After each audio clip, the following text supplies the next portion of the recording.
if you watched us last week, you will realize that Mr. Tim Gillette will be leaving our podcast because essentially, just to give you a little bit of background, and I know he likes to play with things, just to give you a little background, we started this more to do training for me because I really dig this, and he was helping me as the little bird to go out on my own. So now it's time for me to go out on my own, but we will still have his stuff sponsored at the bottom. He will still come in as a speaker to talk to us and so forth, a guest speaker to give us his wisdom, whatever that wisdom may be. We shall see. But as you know, today is the last one with Tim. And moving forward, we will see how I take this into a totally different direction. And fly, Birdie, fly. Fly, Birdie, fly. I will be flying solo. But I got it. I got this. So wait a minute. You're not taking applications for other men in your life? Oh, my husband would love that. Wait, I thought your husband's finally happy that I'm no longer the other man in your life. Well, the other reason we were getting rid of Tim is because he had an affair with another woman online. So that's another reason. And so maybe wait a minute. Where's that Ray Parker Jr. song when you need it? I'm in love with the other woman. Yeah. Or you can always say, all my exes live in Texas. You will say that now. I will. I will. So I know you're starting new business and so forth. And I thought this would be a great opportunity to talk about leadership. Because as we know, I know you were talking about it, and I know you started a new company that's called Simple Easy Websites. And with that company, you had mentioned last week that you were thinking of starting an office, getting an office going once it starts to build. And we were having this discussion about a lot of employees fighting going back into the office and that type of thing. And you were saying, I'm the boss, they're going to follow me, do what I want. Yeah. So here's the thing, though. I read an interesting article just recently talking about leadership in general. And the problem with leadership, it hasn't changed since the early 1700s, but everything else has. And I know that leadership depends on the person who's leading the company and what their mottos are. But I think a lot of times when it comes to leadership, we all look at it in different ways. Wouldn't you agree? Well, yeah, we all do, because there's a lot of people who are not leaders right now trying to tell leaders how to be leaders. We have that problem in a world right now. I agree with it. People who do not understand leadership trying to say, but the leaders should follow what everybody wants to do. And I'm like, there's a reason they're leaders and you're not. Well, and part of that too, toot horns here, because I'm not. I'm just saying most people who are sitting there pointing fingers at what a leader should do have no clue what it takes to lead a company, an organization, a podcast, an event, a church, right? A political organization. They don't. And yet they're critics. That's what they are. They're critics about leadership. We have a lot of critics. Well, and that goes along with anything. We have a lot of critics in a lot of different businesses. And as we know, those that are the critics are not always the best to. But those that are leaders are sometimes also the ones that are never understood. However, without their leadership, there would be thousands, if not millions, of jobs not there for you. That's the flip side to it. Some of us don't like the way the leaders are. Some leaders are, but we don't realize some of those. The reason they're leaders is because they've led organizations that have, in many cases, hundreds of thousands of employees, right? And when you look at that, like, well, I don't like his leadership. Yeah, so we should not make him a leader anymore. And you take him away and realize there goes a couple 100,000 jobs. And you're like, whoa, but keep the jobs. Again, the guy may have been a jerk or the girl may have been a jerk, but the reason they were a jerk is they had the weight of a couple 100,000 people on their backs, not just a family of 4. Oh, I understand that. But what I read in this article about leadership, that the one thing that is missing, especially in today's leadership, is the emotional factor. And when I say emotional factor, I don't mean you're getting emotional when people come to you or so forth. I mean that a lot of leaders lead in the respect that it's my way or the highway, but they don't bother to find out. As a leader, as we know, you're leading a team of people. And that team of people have to work as a team. And the way I've always been led by the best leadership that I've ever seen is they lead by example. Yeah. That they don't just talk the talk, they walk the walk. And I think that is the biggest miss, I think, a lot of times. And it so happens it was in this article as well, which just solidified it, is that a lot of our leaders don't lead that way. I don't care what I said. Do as I do. Do as I say, not as I do. If you're going to lead, there's a point to that in leadership too, to be to a certain degree.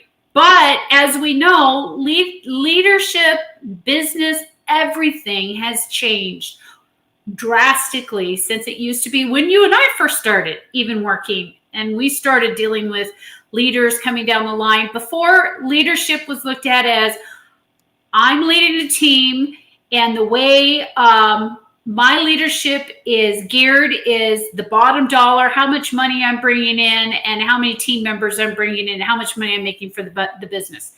That's my leadership. That's what they're saying, that a lot of people since the 1700s have not changed. Yeah.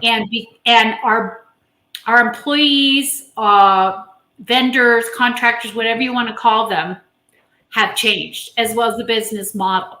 So the question I have for you, knowing all these pieces, and I know you've been around for a little while as well as I've been around for a little while, and we've seen a lot of different leaders.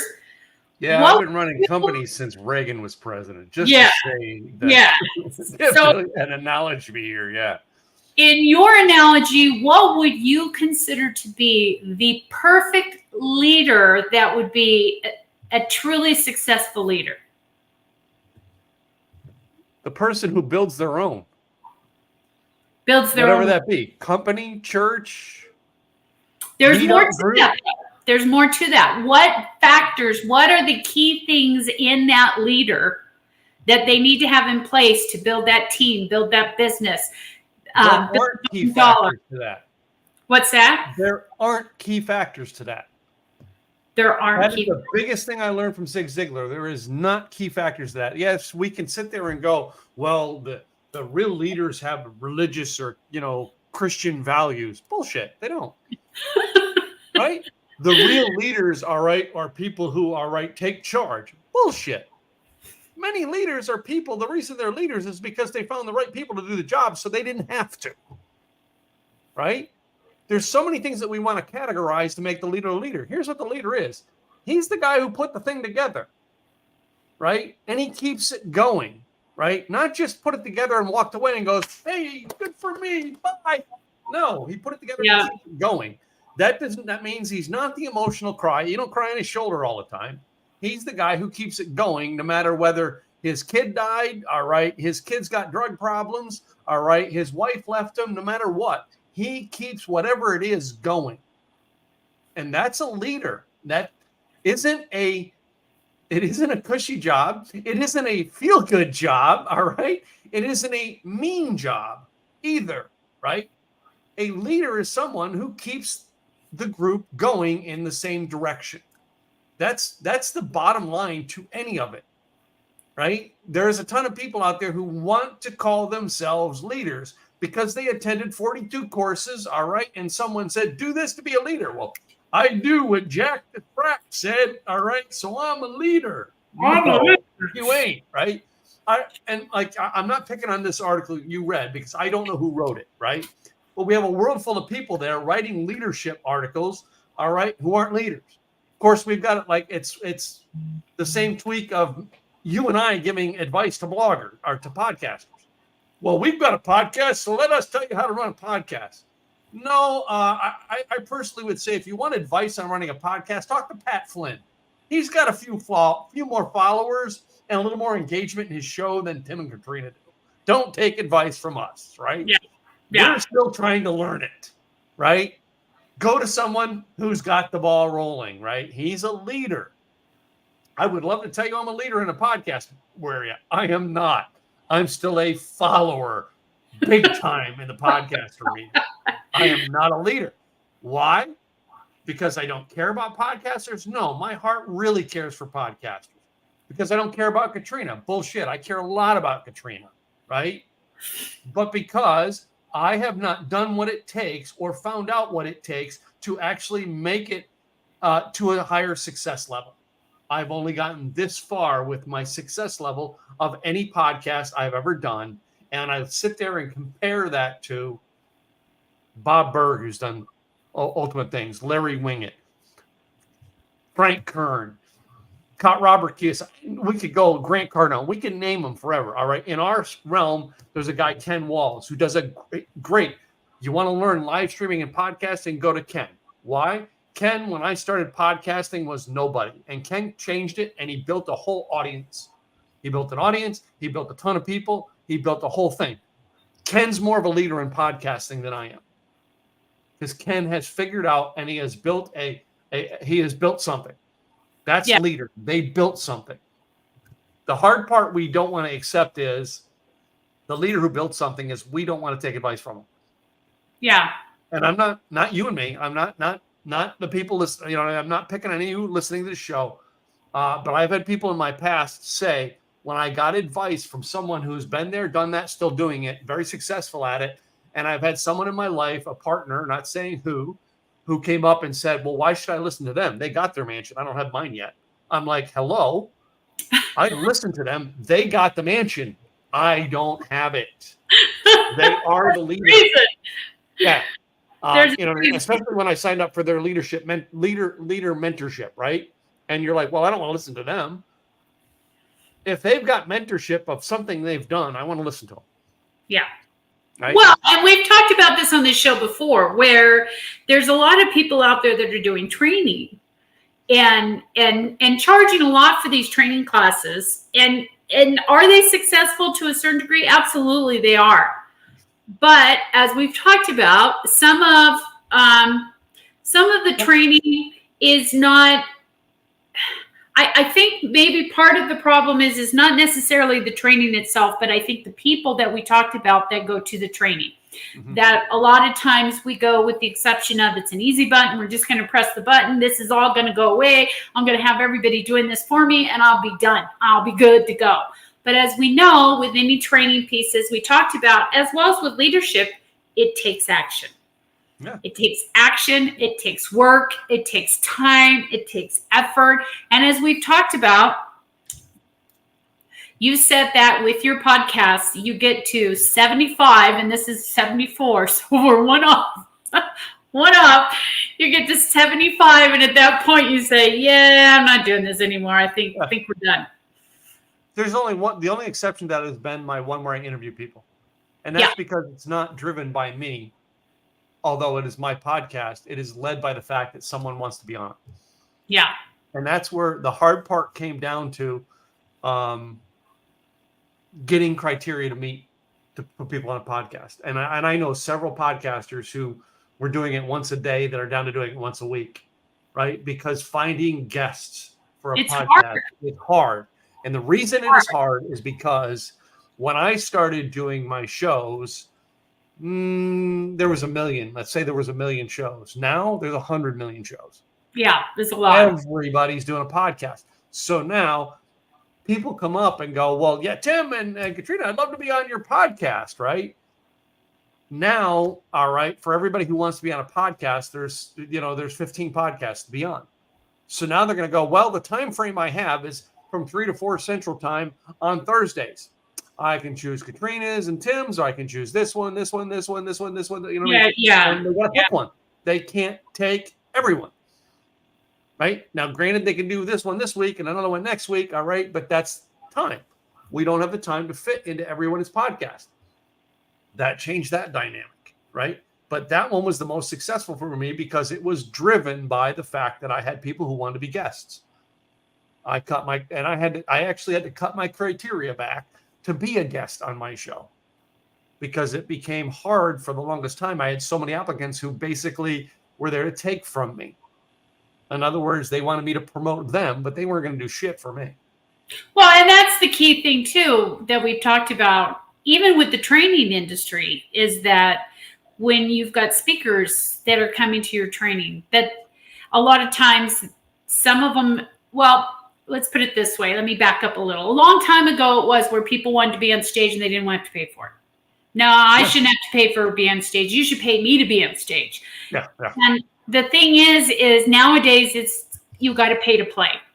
Because there are so many people, just like with podcasting, just like with social media, just like with anything else, everybody wants to be out there. They want to be seen. They want everybody to see what they're about, what they can do. And there's so many people out there. It's like people are just constantly getting hit. What about this? What about that? What about this? What about that? So I think part of that, like you said, trying to find guests is not only a difficult one, but trying to find, I think the key is guests that are perfect for your audience, that can talk to your audience. And I think the biggest problem, we've talked about this on the show too, is there's a lot of people that have no clue who their audience is. They don't. They have no clue who their audience is. They're bringing everybody, John, Jim, whoever, on their show, and they have nothing to do with their audience whatsoever. The average person coming into our space in self-help right now will go through 7 transitions in 7 years. And in 7 years, all right, the average person who makes it 7 years, all right, are slim and none. Most make it 3 and quit. Yep. And I was sitting yesterday with a gentleman in my networking group who's getting started as a business coach. And I said to him, I says, you do understand for the first 5 years, you're never going to reach $50,000 a year in your business. And he goes, I know. Yep. All right. That's just being real. You're not going to make 50 grand a year as a business coach for the first 5 years. Now, there are a ton of gurus out there who will tell you something different on that. All right. But if you accept the fact that this is the limit I'm going to make, there's a chance that you will make more than that. But you have to accept that first. Okay, this is the limit I can make. And if you accept that, then you go out there and do the work, knowing this is as far as I'm going to get. I will be thankful for it, because you now get an attitude and a mentality of I'm thankful for what I do get. Yeah, I'm willing to put the effort in because I know this is me paying my dues. Yeah, I love it. The band in 2012, the band Fun won a Grammy, and I remember I was saying, "Oh man, you guys are the overnight overnight wonders." And they're like, "Yeah, we've been a band for 15 to 20 years. Overnight, my ass. We've been working for a long time. Worked for a long time before they got to a Grammy, right?" And to me, that was the greatest example to come out there in business. There is a world of business coaches and business mentors out there who are trying to teach you that you can get overnight success. It does not happen. In anything. And if it does happen, it's very, very rare. But if you accept the fact that that's not the norm, there's a chance you can break that, because now you're willing to work going, okay, I've got to put the effort in. All right. And I realize this is my cap, but I'm going to give it 100%. And those people who've accepted, okay, so that's what you say. Let me just go in and do the work I've got to do to get wherever I got to get. Those are the people who beat the odds. But it's the ones who refuse to accept that's the cap. No, I'm going to do it. And then they're the ones that are, no, I'm going to do it. I'm going to make this work. And you see them walk on stage, and everything they do when they enter the stage makes them make less money, because they're trying to force it. All right. I thought of this analogy this morning as I'm driving to my network meeting. I literally, the older I get in my car and I just, I take the path to get there. And I'm like, I know the El Dorado Parkway has 3 lanes to it. I know that before I reach the Little Elm Parkway, or not Little Elm Parkway, what that thing is, the 720. before I reach that section there, I have to be in one of the left 2 lanes, right?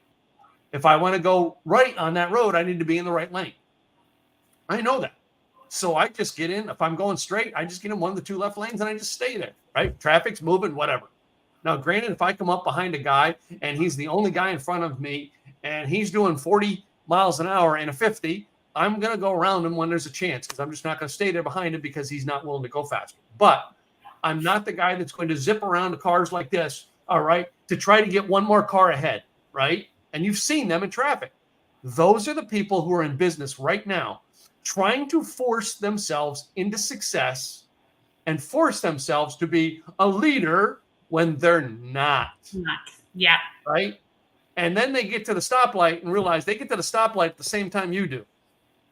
I've noticed that all over again till I get to the next stoplight. And you're at the same spot. Yeah, I've done that before. You did that before. Yeah. Sometimes that works. But when you just casually go, okay, I know the speed limit's 45. I'm going to get in the middle lane and do 45 miles an hour on across this street. And you know what? If traffic moves at 50 and everybody around me is doing 50, I'll do 50. Yeah. But if traffic moving around me can only do 30, that's what I'm going to do. Right? I'm not going to force the issue because the speed limit's 45. Changing people speed up? No, I'm going with what traffic allows me. I have allotted the time from where I'm at to where I've got to go of how much time it gets there. And I've actually built a success pattern to get there by following the rules. All right. Going with the flow, not trying to force the matter. And I get there. Sometimes I get there early. Oh boy, lucky me. I get there early. Yep. So. I think that's a key that a lot of people, I mean, we've talked about this too. I had told you about a gentleman that he started a podcast. He's been doing it for 5 years. 5 years he's been doing this podcast, and just now he's starting to make money on his podcast. 5 years. So like you alluded, nothing happens overnight. And if you're expecting it to happen overnight, you're going to be sorely, sorely disappointed. And even if somebody tells you, I guarantee you'll have your stuff going and you'll be making money in no time, 90 days, 100 days, it's not a guarantee that you can do. It's just not. Even in business in general, what I learned the hard way is that in business, people quit by the 5th year. You do. Yeah. They don't make it 5 years. By the 5th year, people have quit their business because they're either at that point where they're tired of working so hard and not making any money. So they're at that precipice, and we've talked about this. They're at that precipice where they can either keep moving forward and try one more year and not give up, or they say, I'm done. I'm done. And it's always that 5 year mark. Well, there's a flip to that as the reason why they're losing money is they're too busy trying to force one pattern. Yeah.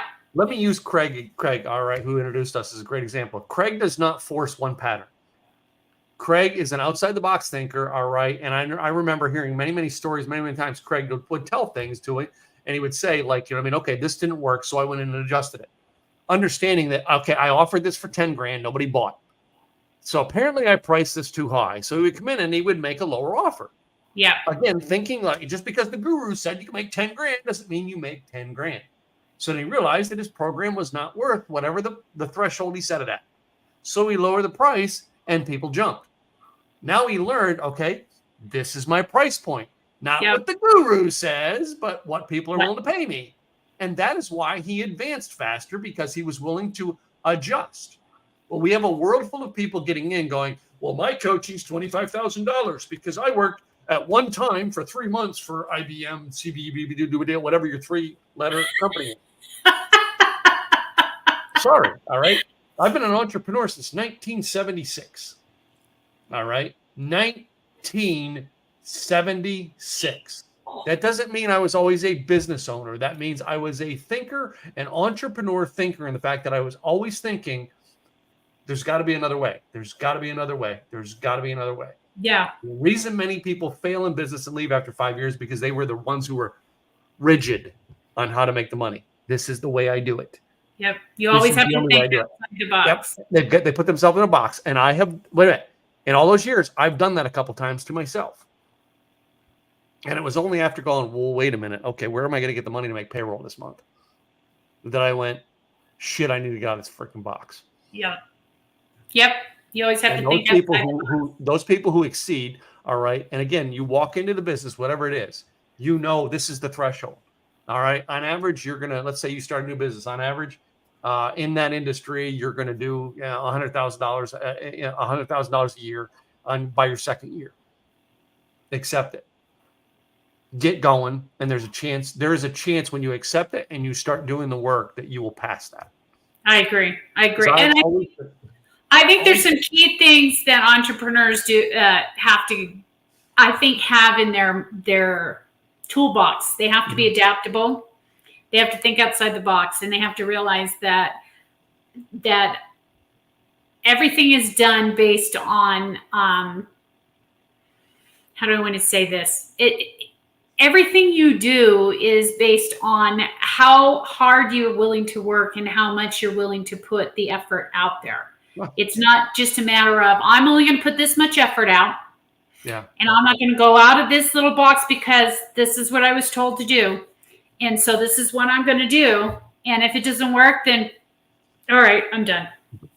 Well, and I've also heard too, Katrina, I've also heard that, you know what I mean, the people who get started in business and the first thing they brag about was, well, I have my own business now. So if I wanted to take off to go take to my daughter to daycare, I can, type deal. And they don't realize that's just a side benefit that happens when you build a successful business. That doesn't happen from day one. So you get into business. I'm in business for myself, and I take Tuesdays off to go play golf. Dude, you're going to fail. Right?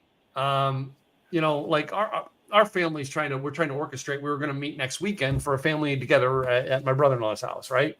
And all of a sudden things come up that we couldn't. So everyone's like adjusting for the week after and going, well, I'm out of town. Well, I'm not, right? And going, we got to adjust. Yeah. Right?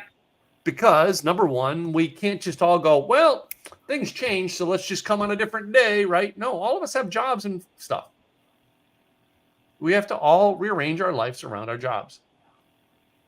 Agree. You know? Agree. And I mean, and I think a lot of times people start an entrepreneurship on the wrong foot with the wrong goals in mind. I'm starting my own business so I can work my own hours. I'm not working this 9 to 5. I'm starting my own business so I can, like you said, take my kids to school. Or I'm starting my own business so that I can do some hobbies on the side. I'm starting my own business because then I can be the boss and not have to listen to somebody else that I know I can run circles around, or whatever the case may be. Those are the wrong reasons, I think, to start a business. I think when you start a business, you start it in the respect of, this is something that I believe is really going to make a difference in a lot of people's lives. And that's why I'm doing this, not just to make more money, not just to be my own boss, not just to, because as we know, as entrepreneurs, we're not working really 9 to 5. Well, let's go back to that. We still opened the show up talking about leadership, right? I want you to pick the meanest, all right, toughest boss you've ever had to work for. Meanest, toughest. If you're not willing to work harder than he's forcing you to work, you will not succeed in business. Oh yeah, okay. You see my realm on that. All right. You know what I mean? Yep. You're not willing to work harder than what your hardest boss gave you. You will not succeed in business. Very true. That's where leaders are born. Leaders are born on the fact that they come in and go, okay, I'm going to open this business. All right. I'm going to run this business. And you know what I mean? I personally, my whole motivation in life, and I make far less in my business a year than my wife does. Far less. I'm honest with that, right? I do not make millions in business. I make far less than what my wife makes working as a C-suite executive, right? However, I work 4 and 5 times as many hours sometimes than my wife does. Why? I will work 4 times harder to not get a job than I will at a job. I agree. When you're willing to work 80 hours a week to get a 40-hour a week job, you'll be successful. Yep. Most people who jump in business are not willing to do that. No. All right. And they come in with, and I've seen people come in with, all right, yeah, but I have kids and I think of my kids. If you have young kids, all right, and you have not figured out a way that you are going to work 90 hours a week and still make time for your kids on weekends, nights, whenever you get an open spot, you will not be successful in business. I actually was at a meeting a lady on Tuesday who's a real estate agent. In her building was another lady that has her and her family own a plumbing business. And that lady had a young baby that was like crawling around the floor. As she come out of her office to go to other offices to do things, walks back to her office and then picks the baby up and brings it back in. She was determined that even though her and her family run this company successfully, she was going to raise her child without putting it into daycare. Yeah. So she pays for an extra office in this building so that she can work and inside that office have her child there at the same time. That is dedication to someone who will be successful because she's willing to do the extras it takes. And the extra in this case is she has to pay for a separate office so that that kid can wander around the office floor and she's in control of it. Yep. Most people aren't willing to do that, right? Some of you don't realize in order to have a business, you're going to have extra costs in order to do it. Again, a couple of years ago, where I was living in the condo, there was a gentleman in our condo who wanted to start a tattoo business. Now, I'm saying this for the first time on air because I don't live there anymore and no people can track me to who it was. But he's connected to me on Instagram, on one of my Instagram accounts. I follow him, but has no idea that I knew this. But he was trying to run it out of his house, which, as owners of the condo community, number one, that threw up flags for us. We don't want traffic like that just wandering through our neighborhood. Yeah. Not saying people who get tattoos are bad. I'm just saying that someone who's running that out of their living room in a condo apartment. Not well, and there's a lot of a business plan. No. You want to run a tattoo parlor, you have to buy rent a spot to do it. Yep. You have to have insurances to do it. Yep. All right. This is not something you do from your garage. Right? Just like being a hairdresser, there are standards that you have to follow. If you don't, then you can be a hairdresser. All right. I know people who have a very successful hair salon as part of their house, but there is a whole setup that they had to legally do that if ever comes down to it, they have a legally set up salon with certain things that have to be in a salon to be a salon, right? Yep. I ran a mobile car washing business. I was able to run it mobily, right? There were, and my expenses to run it mobily were much more higher than having a stationed car wash. Because there's all kinds of regulations I had to meet depending on what ground and city I was in. And insurance you've got to get. Insurances was different. Most people do not take into all the things of this is what my industry is going to cost to do and run. Yep. This is what it's going to take to be successful in this business, let alone at any business. I agree. I chose website design as part of my new company. Why? I can do that from home. I can hire team members to run it from their home. Yep. If I wanted to, right? I can do 90% of the work. All right. I could run it out of almost anywhere if I had to. I don't, right? I like to run it from home because I have a 3-monitor setup to be able to flip pages, and I can take the page you guys are on and just move it over here. Now you're over here, right? I can do that because I have 3 screens. Most people don't look at the tools that we have to do things. I could run this tool from my home. I didn't have to go buy an office set up a whole other Wi-Fi, set up all that stuff. I can run it from my home until I get to a certain monetization level. Then I'm going to go, okay, time to move this to an office. Most people won't look at that. They'll go into, well, I can run this from my home as long as I want to. And then in the meantime, but we want to work from home nowadays. Great. You want to, but sooner or later, you have to move your business out of that. I think it depends on the business. Well, it depends on how you want to grow your business. Yeah, that too. All right. Because there are a lot of web designers that they're great running 20, 30, maybe 40 websites a year. That's it. And they can do that from their home. But if you want, we're building a company that's going to run hundreds of websites a year, thousands of websites a year. To do that, we're eventually going to need our own places with our own servers, with our own. Yeah, there's things we're going to need that are going to cost us. Yeah, that's true. That's true. Because you would have to try and put that into your home, which would be a lot more costly than it would be just to go buy an office and have it done there. Yeah. Well, and I get it. That's part of the business I'm in, right? But I can start it from my home. Yes. And, All right. and with any business, it also depends on how successful, not necessarily how successful, but how much money you want to bring in, and how busy do you plan on being, and how many people do you want to bring on as a team, or do you want to just do it yourself because you're happy doing it yourself and you're bringing in substantial amount of money and you're good with it. It depends on a lot of these factors, but I don't think a lot of people put thought into these. They just say, I'm going to start a business. And they don't realize the cost that goes into it. I mean, when I started my business, it was in 2007, which was one of the biggest recessions. I started my business, the recession hit like literally 2 months later. My husband got a 35% cut in pay on top of it. And all I'm doing, and I'm not bringing any money in because I've got to go out there and network. And in order to network, you got to put money out there. You got to pay for that. So I was paying money out, not bringing anything in. It's not easy to do. It was hard. It was really hard going to those networking events and coming home. And it was hard for my husband because he would say, how much money did you make today? No, I didn't make any. I spent some, but I didn't make any. Well, when are you going to start making them? Yeah. Takes time. Did you see, you watched the movie The Social Network about the Facebook story back in 2010. You remember that movie? 2010 or 11, 11, 12, I don't remember when it came out. But anyway, remember that movie? And actually in the beginning of it, all right, the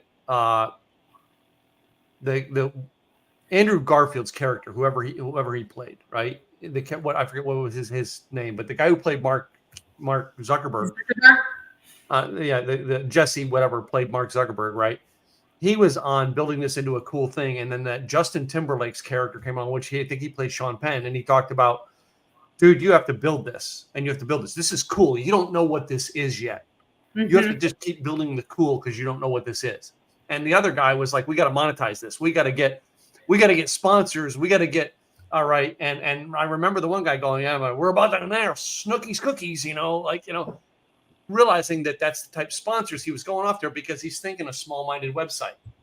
When the visionary guy that Justin Timberlake played came in with, okay, guys, I don't think you know what you have here. Let me share with you the vision. The big picture. The big vision, which means you're going to have to use investors' money for 2 years, 3 years, whatever it is to grow this. Yeah. Before you're going to start taking $1 in. Yeah. But once you start taking money in, the valuation of your company is going to go, woo, because you built it right. Well, that's what everybody's trying to do. They're trying to buy the Snooki's Cookies advertisement to build their podcast. Yeah. In 2012 was my first one. So we're now 11 years of me doing shows, podcasting. I never once went after a cheap sponsor for any podcast to get so I have a sponsor. Didn't care. I was about building the audience and the coolness and the concept of what the show was about. I'm still doing that with the current business I'm building. I'm still building the concept because I don't know where I'm trying to do this as far as I can outside the big picture. I don't know where the vision goes. I only have a vision because I can only see the vision going this far right now. Yep. That may not be the limits of this vision. So I'm building the infrastructure that will get it here, but it also will get it here. Right? And that's what most people do. If you built your business with the infrastructure, okay, I'm only going to make $50,000 a year for my first 3-4 years. Okay. But there's a chance when you do that and you built the infrastructure right, year 6, you go from 50,000 to 50 million. As opposed to the people, well, I need to make $50,000 now. And they force. And year 8, they're making $38,000. Yeah. Because they were trying to force rather than build the infrastructure. Again, look at any big building going out there, any skyscraper in the world. How long do they take building the foundation? Yeah. Before that sucker goes up. The building that replaced the World Trade Centers took 10 years almost to rebuild? 10 years. Okay, so here's the question. You're talking about building this foundation. What if somebody is brand new, knows nothing about building a foundation, and they want to get a business going? Where do they go? How do they figure that out? Do what I did. You know, the first thing I did when I started Simple Easy Websites? I reached out to Larry Broughton. I said, Larry, I do not care what your consultation fee is. I'll pay it. Because I wanted to sit down with a man who's built $1 million businesses and say, okay, this is my idea. Tell me your thoughts. Does it mean I took Larry's word for word, went and did it? No, it doesn't. But I know Larry was one of those people that I could reach out. All right. Larry's, again, very wise person, is going to give me business advice. I sat down with advisors like that and paid their fee, ladies and gentlemen, to get advice. Most people want to do it without paying their fee. Well, I'm trying to do it. Let me ask my Uncle Tommy. You know, Uncle Tommy, you know what I mean? You know, he ran the general store for 3 months back in the 1960s. I'll ask him for business advice.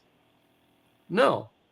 I went to the biggest person in my network that could give me advice to take my company to where I wanted to go, and asked his advice. And I just ran the plans by him and said, give me some advice. If you want to start something, find the biggest person in your network who's done what you want to do or similar to what you've done, and ask them for a consultation. If they say they want $500 for the consultation, it is the best motherfucking investment you will ever make to build your business. Yeah. Right? And I got a curse on that one, guys. That one there is why people will fail, because they want to take the advice for free. Before you get started, sit down. And we've all done it. I did it when I was first doing my business. You don't realize you're doing it until it's pointed out to you. And I would take this person out to lunch and I would pick their brains, and I'd take this person out to lunch and I'd pick their brains, and I'd take that person out to lunch and I'd pick their brains, until somebody said, what are you doing? And I said, what do you mean, what am I doing? I'm just trying to figure. He goes, you need to figure out, like you said, who's the biggest person that you want that's in your industry that you're going to learn the most from, and then you go to them.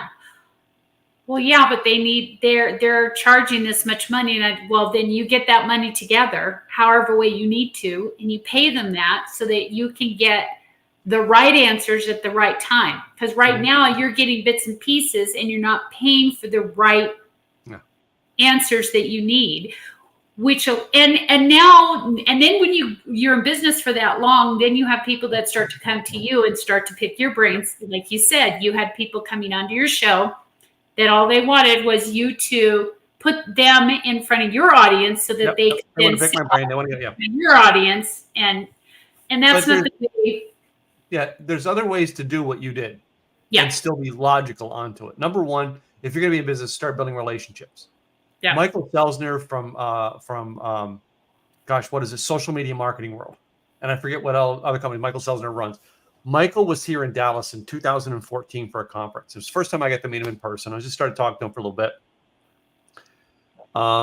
Conference ended on Sunday. I want to say at around 2 o'clock in the afternoon. His flight wasn't until 10 that night. And he's like, I said, so Mike, what's your plans? I said, you want to have coffee or something before you go? He says, well, my flight's not till 10 at night. I'm trying to figure out things. I said, I'll tell you what. If you want to put together a couple friends and hang out, all right. I don't live that far away. I'll take you to the airport when you're ready to go. You don't have to worry about getting there. On me. Don't worry about it. I'm not asking anything. I'll just do it for you. Okay. Right. So then what he did in return, and I didn't ask him to do this. I just said, hey, man, I'd love to have coffee with you. But I mean, just a cup of coffee is fine. You know, that's all I ask. Just let's sit down and have a cup of coffee. Love to get to know you better. Right. This man is very, very successful and very, very well known in the social media world at 2014. He says, sure, let's do that. They pick a restaurant that was in the mall next to the hotel we were at. And he said, why don't you come on down here for dinner with us, all right, at 5:30, 6 o'clock, to which I did. I came down thinking I'm going down to have dinner with Michael. Okay, whatever. I didn't care what it cost. I'll pay for the bill and everything. I sit down with 6 people who are multimillionaires who have followings like you wouldn't believe. And Michael just sits across the table from me and he says, Tim, we're doing this for a reason. Here's something as a group of us we like to do. We're givers. You stuck out to us. You got us for the next 2 hours. Anything you want to ask us or talk to us about. Wow. All I offered Michael was a ride to the airport. But you, that's the difference. You didn't ask him for something. You Nope. I just offered said, hey, him. I'll take care of that for you. All right. I got that. Most people will not do that. I will do it for a lot more people than Michael, a ride from the airport. So it's not like I don't just go after, you know what I mean? The president of the United States when he comes in to give him a ride. No, I have given a lot of people rides from the airport to where they have to go if they're in town, and my schedule's free, right? Jill Lublin, many years ago, Jill Lublin was in town for something, and hey Tim, I know you're in Dallas. I'd love to have coffee with you while I'm here. So I go to her hotel at the end of the conference, and she sits down. She says, "Well, come up to the top floor. All right, have breakfast in the suite with me and the guy running the conference, who was someone I knew from town, but didn't know one-on-one, and got breakfast with this guy, with Jill. And then afterwards, all right, Jill was like, hey, take me over to the airport, which is a mile away. And I get in the car, and she goes, well, I got to check where my flight is, and finds out her flight's at the other airport. So I have to quick run her to the other airport to get her to her flight on time, right? I did it for Jill. I was like, no problem, Jill. Not a problem at all. Let me run you down there, right? Done that many times. Katrina Sawa, when she was in town, I picked her up from the airport, took her to her appointments. Casey Everhart has come into town. I tell these people, Casey Everhart, I've always told Casey, if he's in town, usually he backs 5-6 speaking engagements when he's here. And usually he stayed at a hotel like 5 miles from my house. So I was like, dude, I'm your chauffeur for the week. Don't want anything. All right. I'll pay for my lunches wherever we go, but I'm your chauffeur for the week. Why? Car riding time. I get anything I want to talk to them about. Right? Most people won't do that. Mm-mm. Yeah. They just won't. Right? The other aspect is, something.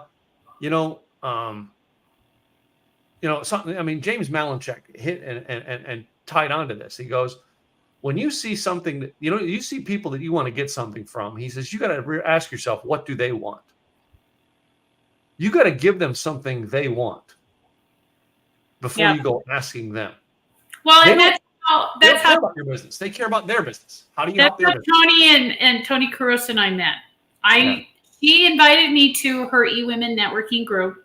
I showed up, and I'm always perpetually really early because my mom always said you show up early. Yeah. So I showed up early, and she's setting up the room, and I said, "What can I do to help?" And she said, I said, "No, I can't just sit here. What can I do?" So she said, well, all right, we'll do this, and that. Then the next meeting I came, I showed up early. I helped again. She said, you don't have to do this. I said, I know I don't have to, but I'm not just going to sit on my ass and watch you do this. At least let me help. I did this for months until finally she said, okay, you want to do this for real and help me? I said, yeah, no problem. And I never asked for funds. I never asked to go out to, I never asked her of anything. I just simply showed up and helped her. That's all I did. And she got me connected with a lot of different people. She got me connected. And I also connected her with Craig because I knew Craig. So that it was a mutual connection. And then, of course, then she met you. So it doesn't matter. Yeah. And she's to me, she's the ultimate in connecting like that. Yes. And it doesn't really matter in regards to, what do I want to say? I mean, anytime you want, it's not what you want to get, it's what you want to give. Mm-hmm. And the more you give, the more you get. And that's pretty much, I think personally, that's a motto of business. The more you give, the more you get back in return. It's not a matter of, no, I'm not giving you that until you pay me that. Bob, and I don't know if you know Bob Donnell. Bob Donnell said this one time. He said, someone said, you all say that you know what I mean, you will pay for coaching once you become successful, but you need the coaching in order to be successful. Yes. So you don't, you're throwing yourself a loop. All right. He said, I will pay for this once I get it. When I don't need it, I'm going to go buy it.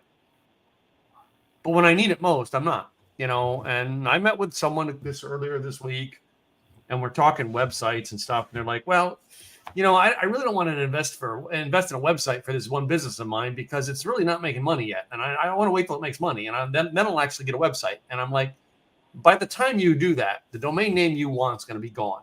You're going to have to rename your company, and then you're going to have to rebrand yourself. Then you're going to have to, and your costs are going to triple. buy the domain name and get a basic site up. That's all you need. Get started.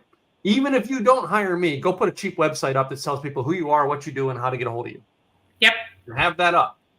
This idea that, well, I'm going to wait and do it because I'm going to wait until I have money to do it. No, you're never going to have money. I started this company. The first call I made was to Trademark Factory. I need to trademark a new idea. Because if I don't trademark it, I'll have to change the name onto it later. I'm going to make sure the web domain is available. I'm going to make sure the misspelling of it is available. Because you never know. Yeah, I'm cutting all the things in to build the business. All of that, I put it on my American Express card. I'm going to be honest with you, right? I went in debt to build a business. I am not going to see the money back from the debt that I paid, all right, because debt comes with interest until I can pay it off. So that means for the first year, I'm going to operate this business at a loss because I had to take out debt to get things that will cement me longer. Why did I do that? Because I bought Simple Easy Marketing as a trademark. I went through the whole process with it. Had I spent an additional $3,500 and maybe $1,200 in government fees, I would also own the trademark Simple Easy at this point and been able to trademark a lot of things around that. Easier, a lot easier, but I didn't. I was cheap. Guess what? Someone else owns the trademark Simple Easy now because I didn't act because I was too cheap. Now, everything I do has to relate to Simple Easy marketing. Websites does. So I'll be able to get it. But you see what I mean? I can't use just Simple Easy now. No. Yeah. It has to be Simple Easy marketing. Yep. When you and so many of you all are going, well, I'm going to wait till I get money to do it. This is why you build yourself. All right. Before you build a business, you build yourself lines of credit. If you think you're going to build a business in today's world without using some sort of credit somewhere, somehow, some way, you better have a lot of cash. And if you think, well, I'm just going to do it, I'm going to pay for it as I go. That is the reason most businesses are right. They make $30,000 a year in their sixth year of business. I'm not there anymore. I don't want to do that anymore. I'm done with building businesses that way. No, I've done it that way. I'm done building businesses that way. Yeah. Well, and you've been around long enough, you know what it takes to be successful because you've seen enough people and what they've done to become successful. Yeah. And I think when you have an opportunity to see that and have that upper hand, I think that helps in a lot of respects. But I know as new entrepreneurs that are just starting out, they don't always have that, or they don't know where to find it, or they don't know where to look, or they don't even know what they're looking for. Oh. So I think that's the biggest key is that. What's their first action they should do again? Is contact somebody that's in their business, that's the leader in their business. Yeah. But here's the thing, don't do this like I did. Don't go looking at all of your competitors and then get caught up into what they're doing. Well, maybe I should do that. Well, maybe I should do that. Well, maybe I should do that. No, you are who you are, and you've got to figure out what that is. And then, yes, you look at the competition and you look at other people that are in your industry and what they're doing, but you also look at the gaps they're not filling. Yes. What are they not doing that you can? And that's what you do. Go buy them lunch. Find out what they're doing. Find out a different angle you can go at it. Find out a way that you can actually complement each other. Yep. That's even more bizarre. Where competitors support each other. Yep, I agree. Marilyn Hines, all right. Thank you for sharing great tips on business building. Thank you, Marilyn. Thank you so much. Yes, thank you. I mean, and the thing is there are so many times you're gonna fumble. There are so many times you're gonna skip things and think, oh shit, I should have skipped that. I got to go back and do that. There's a lot of fumbles you're gonna make along the way, but as long as you learn from those and move forward in a better direction, then the better you're going to be in regards to not only a business owner, business leader, but you're going to make more money and you're going to be happier for it because at least now you know what you need to do and what not to do. And it's all learning process. Trust me. There's no one shop. Do it this way. A, B, C, D. Nope. There's no one stop for it. It all depends on you, because you're the one who's the business. You're the one who's behind the business. You're the one who's building the business. And you're the one that people are buying from. People are buying you more times than you want to know that they're buying your product. Yeah, and which I think is interesting is that a lot of people say they don't like to sell, but yet every time they open their mouths, they're selling. Just saying, every time they open their mouth, they're selling. Yeah, that one is my favorite too. That they don't. I don't like to sell, but that's all. And for the longest time, it was one of I used to do this speech called the 3 guarantees of, or like it was 3 guarantees or 5. I don't remember what 4 guarantees of life, right? And number 3, number 1 was I guarantee you're going to work for a dream.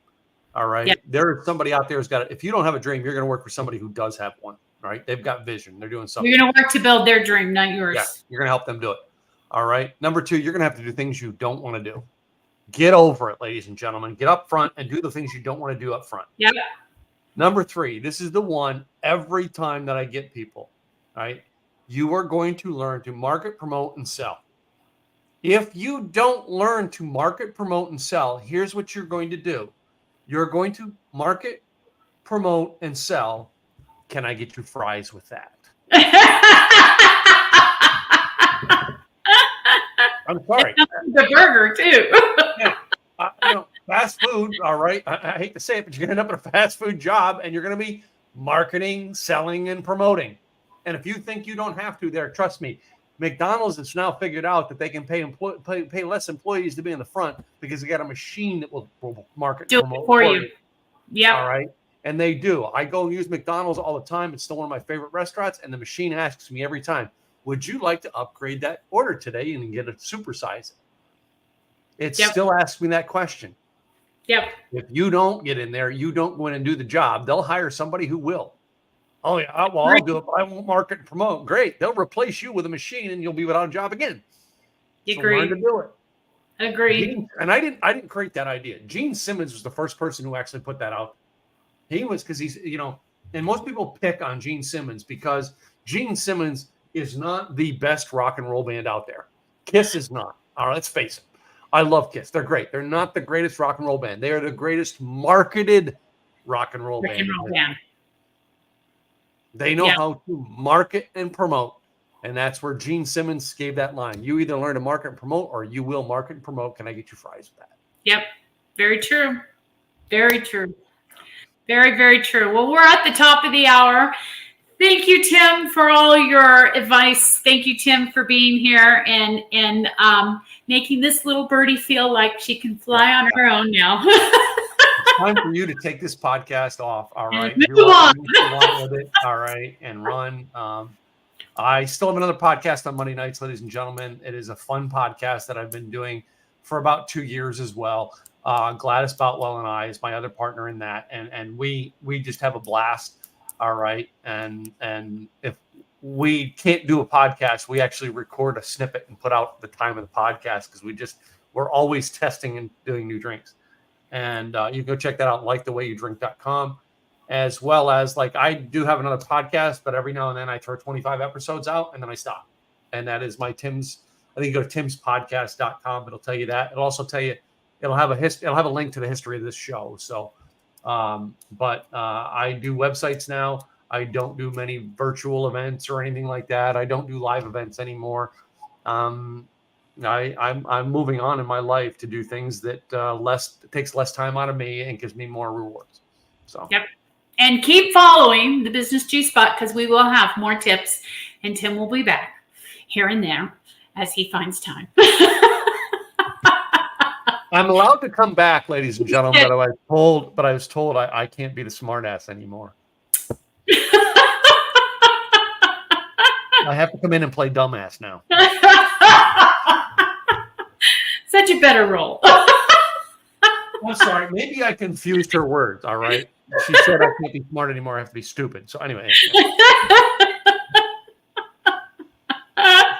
So don't forget to join us next week. It'll just be me. And we will be having some more tips for you in regards to business and life. And hopefully we'll see you next time. Bye. Bye, guys. Have a great one.